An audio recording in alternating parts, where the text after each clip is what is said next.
Olá, sou Bruna Azevedo, professora de Responsabilidade Socioambiental. Nós vamos falar de acidentes ambientais agora. Para isso, vamos responder algumas questões. O que é poluição ambiental e qual o seu histórico? O que são acidentes ambientais e quais são os casos aqui no Brasil?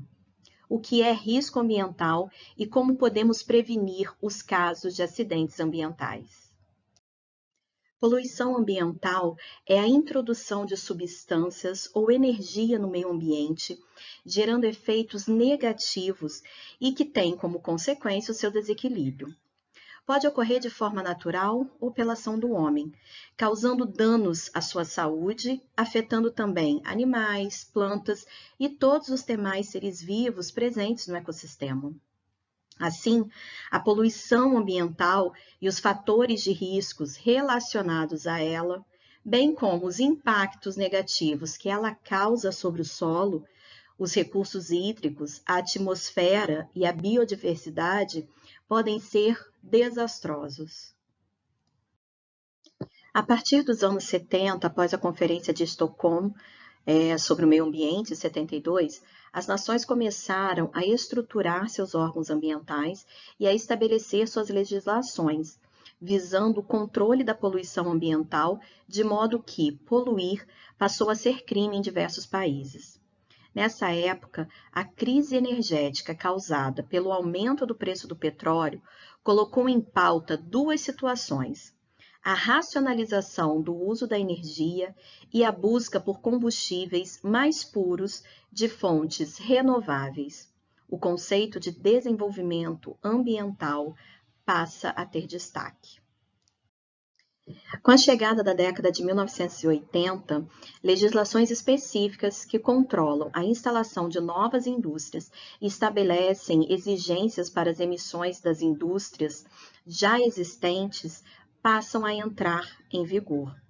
A partir desse período, passam a surgir empresas especializadas na elaboração de estudos de impacto ambiental e de relatórios de impacto sobre o meio ambiente. Os resíduos perigosos passaram a ocupar lugar de destaque nas discussões sobre a contaminação ambiental.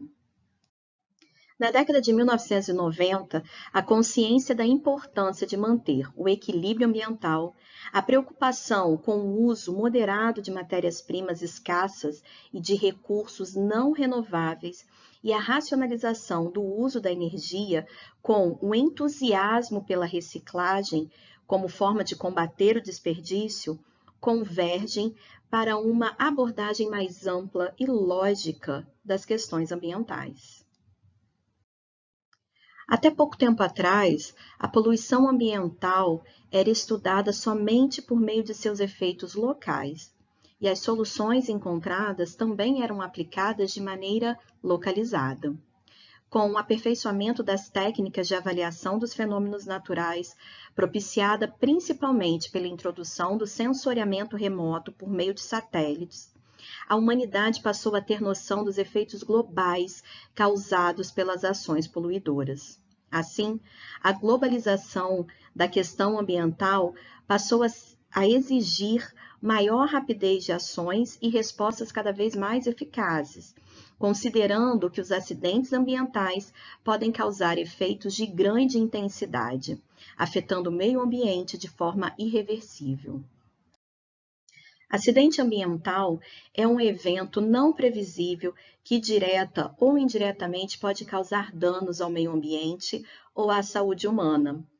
Alguns exemplos de acidentes ambientais são o lançamento inadequado de elementos sólidos, líquidos e gasosos na atmosfera, em solos ou corpos d'água, incêndios florestais ou instalações industriais.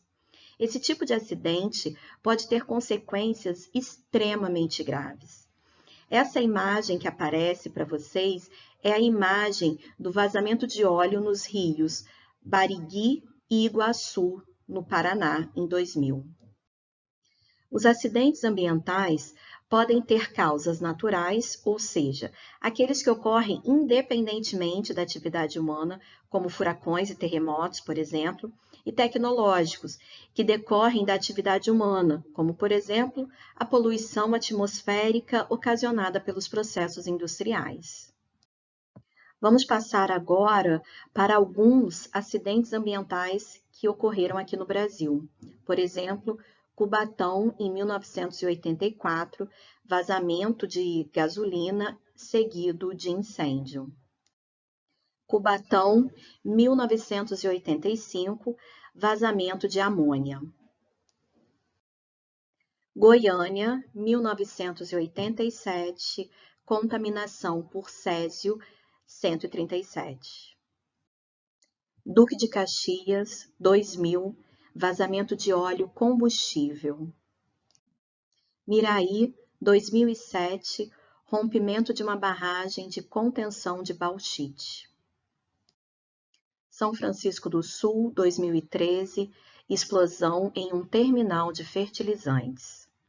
Mariana, 2015, rompimento de barragem de rejeitos de mineração. Foi apresentado aqui os acidentes ambientais ocorridos no Brasil. Mas é importante dizer que muitos acidentes ambientais também ocorreram em outros lugares do mundo. O nosso material de estudo traz algumas dessas referências. A Política Nacional do Meio Ambiente, introduzida pela Lei 6.938, de 1981, prevê a utilização de diversos instrumentos para a implantação do gerenciamento de riscos ambientais. Entre elas está a avaliação de riscos ambientais, que está inserida nos estudos de impacto ambiental e relatórios de impacto ambiental, por meio de decisões de organizações governamentais de controle ambiental. Assim, o gerenciamento dos riscos ambientais é precedido por uma série de processos de avaliação das consequências de eventos potencialmente capazes de causar impactos na saúde pública e no meio ambiente. Por exemplo, explosões, incêndios, derramamentos e emissões imediatas de substâncias tóxicas causadas por acidentes. Portanto, para avaliar um risco, é necessário estimar a probabilidade de que o evento venha a ocorrer, bem como a extensão dos danos que o mesmo poderá causar. Podemos considerar como risco tudo aquilo que se refere à possibilidade de ocorrências indesejáveis e passíveis de causar danos para a saúde, para o sistema econômico e para o meio ambiente. A poluição dos recursos hídricos ocorre com a introdução de elementos que, por meio de suas ações físicas, químicas e biológicas, degradam a qualidade da água, podendo ser nocivos ou prejudiciais aos organismos, plantas e às atividades humanas. A cadeia alimentar pode ser facilmente afetada pela contaminação das águas, levando ao homem substâncias tóxicas, como efluentes industriais, pesticidas agrícolas, resíduos de atividades mineradoras, entre outros, atingindo sucessivamente micro-organismos, crustáceos e peixes, até chegar ao homem. Também é preciso levar em consideração que a interação permanente da água com o solo, sobre o qual flui e no qual se infiltra, obriga a uma avaliação conjunta desses dois meios, além de cuidado redobrado para que os contaminantes de um não se transfiram e contaminem o outro. A racionalização do uso da água nas atividades promovidas pelo homem seria um dos primeiros passos para reduzir os riscos da contaminação hídrica, pois quanto menores forem os volumes de água utilizados e descartados por atividades como mineração, agricultura, indústria ou serviços, menores serão as necessidades de tratamento e de recondicionamento às condições originais de pureza. À racionalização do uso da água estão atrelados outros dois conceitos, o de reutilização da água por mais vezes antes de ser descartada para o meio, e o da segregação de seus vários fluxos, impedindo que águas pluviais se misturem aos esgotos sanitários e às águas de processos industriais. Outro ponto importante e que precisa ser destacado está relacionado ao saneamento do meio, limpeza urbana, coleta de lixo, drenagem das águas pluviais, controle de vetores, que tem como objetivo evitar que as chuvas, os ventos e outros meios naturais e artificiais transportem seus agentes até os recursos hídricos.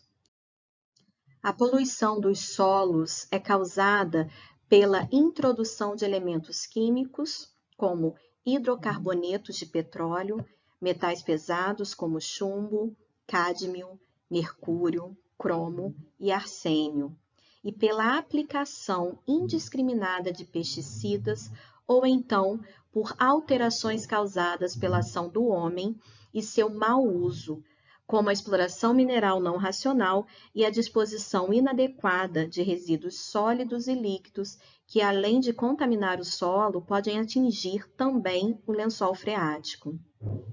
O maior risco da contaminação do solo por elementos poluentes está no fato de que essas substâncias sejam arrastadas pelas águas superficiais e subterrâneas, por distâncias que se encontrem fora das áreas sob controle e monitoramento, gerando uma pluma de contaminação cuja remediação será custosa e demorada. Por essa razão, o estudo da contaminação dos solos e as soluções adotadas para que isso seja evitado estão quase sempre relacionados com a contaminação das águas. A poluição do ar é provocada pelo acúmulo de elementos como monóxido de carbono, hidrocarbonetos, óxidos de nitrogênio, de enxofre, ozônio, compostos de chumbo, fuligem e fumaça branca, que em determinadas concentrações podem apresentar efeitos nocivos ao homem e ao meio ambiente. Essas substâncias, conhecidas como poluentes atmosféricos, podem aparecer sob a forma de gases ou partículas provenientes de fontes naturais, como vulcões e neblinas, ou ainda de fontes artificiais, produzidas pelas atividades humanas. A conservação da biodiversidade e dos recursos naturais deve ser observada no desenvolvimento de empreendimentos impactantes. A biodiversidade é a variabilidade entre os organismos vivos de todas as origens, em todos os seus níveis e abrangências, que vão desde os micro-organismos até as grandes espécies aquáticas terrestres, sejam elas endêmicas ou ameaçadas, domesticadas ou selvagens. A sua preservação se torna extremamente importante, já que o seu equilíbrio facilita a polinização das colheitas, o controle biológico de pragas e doenças, alimentação, medicamentos e, principalmente, a manutenção do equilíbrio em todos os ambientes terrestres. Considerado um instrumento de gestão ambiental da Política Nacional do Meio Ambiente, com base na Lei 6.938, de 1981, a avaliação de impactos ambientais tem como objetivo a prevenção dos impactos negativos ao meio ambiente e a implementação de benefícios em caso de impactos positivos. Esses estudos de avaliação de impactos ambientais são de extrema importância para controle dos riscos decorrentes de atividades produtivas e de empreendimentos. Assim, a avaliação de impactos ambientais pode ser definida como um conjunto de diversos procedimentos legais, institucionais e técnicos científicos com a finalidade de caracterizar e identificar previamente os impactos ambientais de um empreendimento ou atividade.